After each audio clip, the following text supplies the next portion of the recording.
Paz do Senhor, meus irmãos, graças a Deus. Hoje, nossa lição de número 11. O nosso tema é o zelo do apóstolo pela sã doutrina. Nós vamos ver nessa lição o zelo que ele tinha pela sã doutrina. Irmãos, o apóstolo Paulo teve trabalho na igreja. Muitas doutrinas que iam se infiltrar dentro da igreja. Por isso que ele escreve as cartas, ele sistematiza, ele organiza a doutrina dentro da igreja, escrevendo as cartas, os ensinamentos que ele teve, deixou tudo registrado, as cartas, claro, não vou dizer que foi um acaso, foi uma providência de Deus, para que muitas coisas pudessem ficar organizadas. E aqui no nosso texto áureo, que está em 1 Timóteo capítulo 4, versículo 16, diz assim: tem cuidado de ti mesmo e da doutrina, persevera nessas coisas, porque fazendo isso te salvarás tanto a ti mesmo como aos que te ouvem. Irmãos, doutrina não é usos e costumes. Doutrina é em que nós cremos. É como cremos da Assembleia de Deus. Em que nós cremos, qual que é a nossa regra de fé?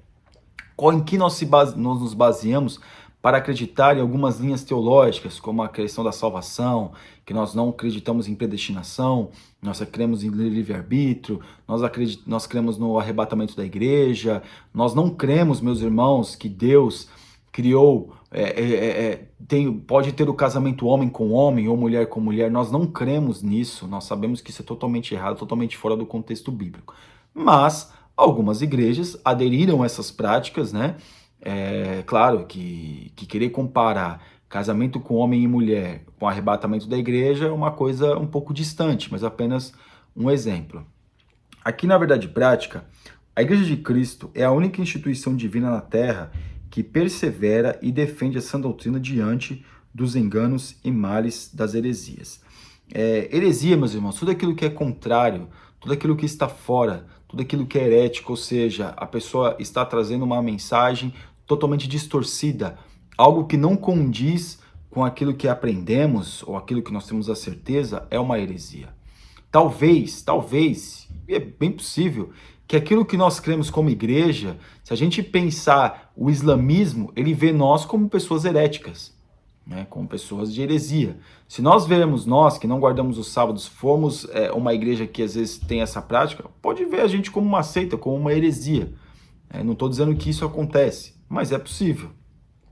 E aqui na nossa leitura bíblica em classe, que está em 1 Timóteo capítulo 6, do versículo 3 ao 6 e 11, e 2 Timóteo 3, 14 e 17, 1 Timóteo capítulo 6, versículo 3 diz assim: se alguém ensina alguma outra doutrina, e se não conforma com as sãs palavras do nosso Senhor Jesus Cristo, e com a doutrina, que é segundo a piedade, é soberbo e nada sabe, mas delira acerca de questões e contendas de palavras das quais nascem invejas, porfias, blasfêmias, ruins, suspeitas, contendas de homens corruptos e de entendimento e privados da verdade, cuidando que a piedade seja causa de ganho, aparta-te dos tais.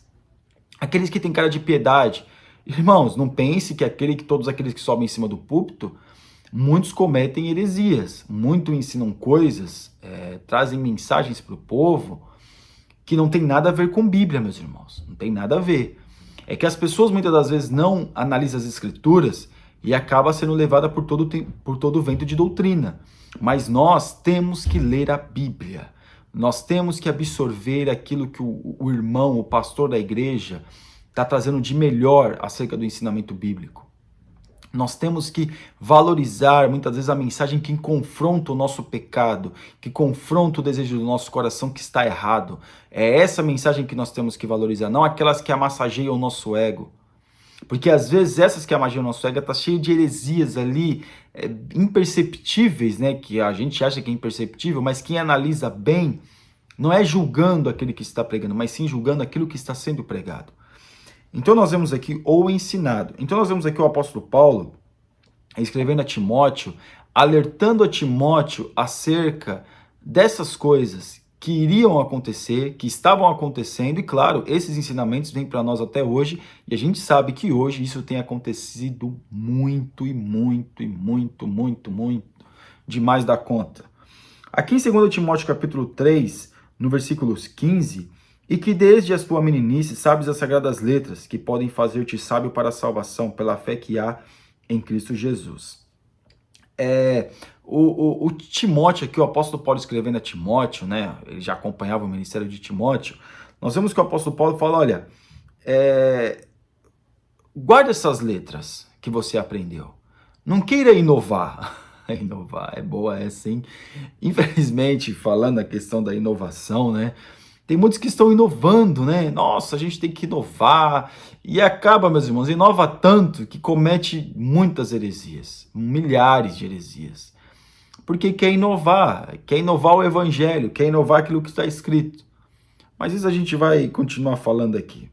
Na nossa introdução, qual o fim do mandamento? Porque devemos zelar pela sã doutrina. Qual o ponto de equilíbrio da sã doutrina? O assunto que estudaremos nessa lição responderá a essas questões que se mostram importantes para a nossa caminhada na vida cristã. Que o Espírito Santo o enriqueça na graça e no conhecimento. Exatamente isso. Né? Nós temos que aprender dos homens, mas também nós temos que ler a Bíblia. Nós temos que ouvir os homens ensinando, mas também nós temos que procurar, meus irmãos, a leitura. Nós temos que ser curiosos. Curiosos no bom sentido de ler a Bíblia, de ler. O que será que está escrito no livro de Isaías? Né? Porque eu escuto tanto falar sobre Isaías. Então eu vou lá ler o livro de Isaías para ver o que está escrito. Mas as pessoas hoje parece que não têm muito desejo de ler Bíblia. E isso é prejudicial para ela mesma, para aquele que não lê, para aquele que não busca. Não aquele que lê para criticar a Bíblia, para ter suas próprias convicções, para se encostar no seu pecado e falar, não, mas a Bíblia não fala nada disso. E começa a inventar coisas que não existem. Não, não é isso. É ter uma concordância saudável acerca da palavra de Deus. Aqui na parte 1, aqui, tópico 1, ortodoxia versus heterodoxia. Dois termos técnicos importantes. Um quer dizer o quê? Ortodoxia quer dizer algo que não pode ser mudado, ou seja, o conservador, aquele que é conservador, aquele que guarda, e heterodoxia quer dizer aquele que pode ter uma mistura, né? Pode ter uma mistura, não precisa ser tão ortodoxo, né? Por isso a gente vê a igreja da Rússia é uma igreja ortodoxa, né? Porque ela guarda o ensinamento lá da divisão que teve lá em 1000 e tal depois de Cristo. Então essa é alguma das diferenças. Conceitos de ortodoxia. Na língua grega do Novo Testamento, a palavra tem o prefixo "otos", significa o que é direito, reto e certo. É aquilo que nós estávamos falando, aquilo que é certo, aquilo que não pode, aquilo que não muda. É ali, é aquilo e pronto. No conceito de heterodoxia, o prefixo da palavra hétero significa diversos, ou seja, pode se agregar vários tipos de ensinamento, vários tipos de entendimento acerca dessa doutrina, ou desse ensinamento. Então pode se misturar. Então o que a gente vê hoje é muito disso, muita mistura, muitas invencionices para poder pregar a Bíblia. Hoje se inventa muita coisa em cima de um púlpito de uma igreja ou de um ensinamento, se incrementa muita coisa mesmo, que a gente vai ver que se torna a mensagem uma heresia. Aqui no tópico 2, a ameaça de corrupção doutrinária, a advertência do apóstolo. Em 1 Timóteo, Paulo adverte acerca de alguns que não ensinem outra doutrina. Ou seja, o apóstolo Paulo, meus irmãos, estava falando acerca da doutrina, acerca do ensinamento, acerca que Jesus morreu na cruz do Calvário, acerca que as pessoas não precisavam guardar o sábado, acerca que os gentios não precisavam ter a mesma postura que os judeus. E claro, meus irmãos, isso chocou a muitos. Mas nós vemos que até hoje a igreja, né, que nós somos os gentios, não somos ímpios, somos gentios, nós vemos que isso nos traz para nós um conhecimento mais amplo acerca de Jesus, um Jesus amoroso.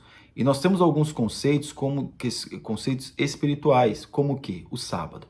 O sábado é algo que Deus colocou para o homem, né, no Antigo Testamento, para guardar, para ter um dia que ele pudesse buscar a Deus, para ter um dia que ele pudesse não trabalhar. Mas para nós o sábado é um conceito espiritual, porque Jesus é o nosso descanso. E nós podemos ter um dia para ir à igreja e cultuar um domingo, ou até, às vezes alguns até dizem que qualquer dia, que desde que seja um dia que nós separemos, né, claro, para adorar a Deus. Aqui na parte 2, quais eram os problemas da ordem doutrinária? As igrejas plantadas por Paulo e outros apóstolos no primeiro século sofreram com a infiltração de conceitos filosóficos pagãos judaizantes na interpretação da doutrina apostólica, e também os agnósticos e muitas outras doutrinas que queriam se infiltrar, porque o movimento foi um movimento abençoado e abençoador, e queria se infiltrar na igreja para distorcer o ensinamento, né? E o apóstolo Paulo, ele estava alertando os irmãos, alertando aqueles que ele liderava, para que não deixassem, não tolerassem esse tipo de doutrina, não tolerassem esse tipo de ensinamento. E hoje nós vemos que está um pouco diferente. As igrejas, às vezes, para ganhar mais adeptos, toleram doutrinas que saem totalmente fora de uma concordância bíblica. Como, vou citar aqui, a tatuagem. Tem igrejas que você pode fazer tatuagem tranquilamente, né? Mas a Bíblia diz que de marca, mas a Bíblia fala, meus irmãos, marca, que era uma palavra que ainda não existia. Quando a Bíblia ela foi traduzida para o português, a palavra tatuagem ainda não existia. A palavra tatuagem foi existir em 1800 e alguma coisa, quando um marinheiro, que ele marcava seu corpo, ele colocou vamos dizer assim, inventou, vamos dizer assim, essa palavra, e ele colocou assim. Mas nós vemos, meus irmãos, que isso é uma das coisas. Outras coisas também são questões que a igreja hoje tem tolerado muito, né? E até parece que não é tão pecado, como fornicação entre os jovens, como até mesmo adultério, que se abafa, porque o que serve para um não serve para outro. Então veja algumas distorções. Hoje, você pregar num púlpito de uma igreja sobre o inferno, misericórdia, mas você pregar sobre o pecado, meu Deus, algumas igrejas, não todas. E aí, só prega sobre bem-estar, só prega sobre vida financeira. Esse é uma das coisas sorrateiras que tem tirado o foco do cristianismo, que é o céu, para que achar que o nosso céu é aqui na terra. Voltando aqui no 2, é claro que o apóstolo Paulo, ele não tratava basicamente do mesmo assunto que nós tratamos hoje. Não tratava, porque hoje nós tratamos de outros assuntos, né? Ali o apóstolo Paulo, ele tratava de questões filosóficas, que também hoje nós tratamos sobre isso. Ele tratava de questões dos judaizantes, de os judeus achar que tinha que cumprir a lei, que o gentil tinha que cumprir a lei, a risca, né? E então o apóstolo Paulo teve que contendeu contra isso. Nós vemos até que teve concílios dos irmãos, dos apóstolos, juntamente com o apóstolo Paulo, para tratar sobre isso. Então veja que ele tratou de um assunto naquela época, a questão do gnosticismo, a questão da filosofia, nossa, tudo para ser mais sofisticado. Mas o apóstolo Paulo, hoje, ele tratou sobre isso. Hoje nós tratamos, meus irmãos, sobre assuntos sorrateiros. A história é a mesma, só muda os personagens. A história continua a mesma. O apóstolo Paulo e os irmãos daquela época não existem mais como pessoa, apenas existe como escrito, que Deus permitiu que ele escrevesse e deixasse esse ensinamento para nós. Mas nós vemos que a coisa está ficando cada vez pior, porque quanto mais se aproxima o fim dos tempos, mais fica pior, ou seja, piora cada vez mais. Então vamos lá para a parte 3.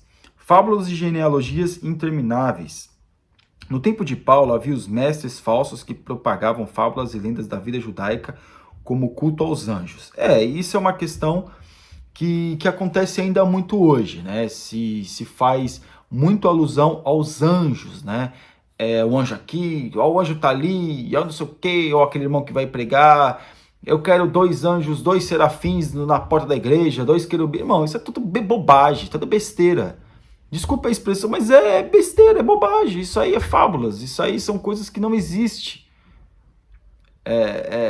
Quando a gente vê uma coisa dessa, a gente tem que falar misericórdia, Senhor. Tem misericórdia. Não é julgar quem está pregando, é falar, meu Deus, o que eu vou tirar de proveito desse ensinamento? Tenta tirar o que você puder. Mas a gente vê que existe também hinos que fazem muita alusão aos anjos. Ó o varão de guerra, ó não sei o quê, ó o anjo aqui, ó o anjo ali. E naquela época, claro, né? Não era diferente. Então nós temos que tomar cuidado, meus irmãos, cuidado com aquilo que nós ouvimos como hinos, que nós ouvimos como mensagem. Vamos pedir a Deus cada vez mais que a gente possa ler a Bíblia e aprender acerca da Bíblia de uma forma saudável e coerente com aquilo que Deus está falando. Aqui no tópico 3, a igreja como guardiã dessa doutrina. A igreja é coluna e firmeza da verdade. Em Timóteo, o apóstolo declarou que a igreja sustenta a verdade. É aí que tá, meus irmãos. Olha, misericórdia. Assim, fica um pouco de vergonha, né, de falar isso, né? Mas é a verdade. É a verdade, é a verdade. Usando aqui a questão da verdade, eu sei que o apóstolo Paulo ele abrange muito mais essa verdade, e claro, aqui é só um comentário. Mas, irmãos, tem tantos de nós vivendo uma mentira que não é brincadeira. As pessoas mentem como se a mentira fosse verdade. E inventam mentiras como se ela fosse verdade. E colocam mentiras na sua vida, em questões trabalhistas, em questões muitas, como se aquilo fosse verdade. A verdade é que nos liberta do pecado da mentira. Não podemos ter uma vida de mentira. A verdade, claro, ela constrange, ela confronta, mas ela confronta de uma forma abençoadora. A pessoa tem muito mais trabalho para sustentar uma mentira do que para sustentar uma verdade. E aqui a palavra de Deus, ela é a verdade. Eu sei, meus irmãos, que hoje existem doutrinas, como eu citei, que acreditam no arrebatamento, outras não acreditam no arrebatamento, umas acreditam no livre-arbítrio, outras não acreditam no livre-arbítrio. Irmãos, a questão que aderiu à doutrina, não tá, para eles, o contexto bíblico é esse. Não é dos piores. A gente também não pode entender que é dos piores. Porque meus irmãos que são calvinistas, eu creio que eles também vão ser salvos. Porque eu creio que nós temos o livre-arbítrio. Mas a questão é que estão mentindo para o povo. Estão mentindo. Eu não estou dizendo de doutrina de igreja, porque pastores de renomados, como Hernandes Dias Lopes, eles são calvinistas. É uma bênção. Né? Não é uma bênção por ser calvinista, mas é uma bênção por pregar a palavra com tanto conhecimento. Mas o que a gente vê é que hoje se fala poucas verdades. Nós temos que viver na verdade, é a verdade que nos liberta. O crente precisa falar a verdade. O crente precisa andar em verdade. O servo de Deus verdadeiro, ele anda em verdade, ele prega a verdade, a vida dele é uma verdade. E aqui nós vemos, meus irmãos, que a coluna e a firmeza da verdade, a sã doutrina, um dos princípios da sã doutrina, não é a questão de, eu sou calvinista, eu sou arminiano. Não, meus irmãos, eu acredito no arrebatamento. Não, o princípio do cristianismo é viver uma vida verdadeira, viver uma vida buscando o Espírito Santo, buscando a Deus, buscando a presença de Deus, andando de glória em glória, buscando a santidade, se santificando. Esse é um princípio daquilo que nós temos que fazer. Mas hoje se ensina mentira, porque quando a gente fica discutindo quem é calvinista e arminiano, é até saudável para desenvolver algum conhecimento, mas não brigar, é só uma conversa, é melhor assim. Mas hoje, nós temos que entender que a palavra de Deus ela é a firmeza da verdade, né? Ela é aquilo que nos atrai à verdade, ela nos mostra o caminho que é onde nós devemos seguir. E hoje o que mais nós vemos, meus irmãos, é a mentira. Pregações mentirosas, falácias, doutrinas distorcidas. Bom, parte 2, irmãos. O objetivo do zelo pela sã doutrina. Qual seria o objetivo da zelar pela sã doutrina? Preservar o amor de um coração puro, de uma alma e de uma fé não fingida. O objetivo, meus irmãos, de nós perseverarmos na sã doutrina, já foi lido, é nós perseverarmos naquilo que nós acreditamos, daquilo que faz sentido para nós, daquilo que nós cremos, daquilo que nós sabemos que é a verdade. Nós temos que perseverar naquilo que nós sabemos que é a verdade. Não aquilo que me dá prazer, mas aquilo que é verdade. Porque nem sempre, meus irmãos, aquilo que nos dá prazer é a verdade. A mentira também dá prazer. Então a gente vê que o objetivo de zelar pela sã doutrina é viver numa verdade, é viver na presença de Deus. É viver com entendimento e inteligência de entender acerca dos preceitos de Deus que Deus tem para a minha vida. Não ter uma doutrina, não crer que é errado, e o errado em determinado tempo da nossa vida vira certo. Eu citei a questão da tatuagem. Irmãos, Isso é uma coisa que tem acontecido aos milhares dentro da igreja. A pessoa nasceu e aprendeu que não pode marcar o corpo, que não era só a igreja que falava, em 1970, até antes, tinha essa restrição, pessoas não conseguiam arrumar emprego por isso. E hoje, aquilo que era verdade, né? Aquilo que era certo se tornou errado e o errado virou certo. Essa é a inversão de valores. Nós temos que tomar cuidado com isso, irmãos. Nós temos que tomar cuidado porque a fornicação é pecado, o adultério é pecado, mentir é pecado, odiar o irmão é pecado, desejar o mal do irmão é pecado. Aquele hino que fala, eu vou estar no palco e você na plateia e você vai ver minha bênção, é pecado. A gente não precisa receber a bênção para mostrar para ninguém. Eu não preciso odiar meu irmão, não é uma igreja com vingança. É uma igreja que ama o próximo. A gente não tem que se vingar de ninguém, a gente tem que amar o nosso próximo. Amém?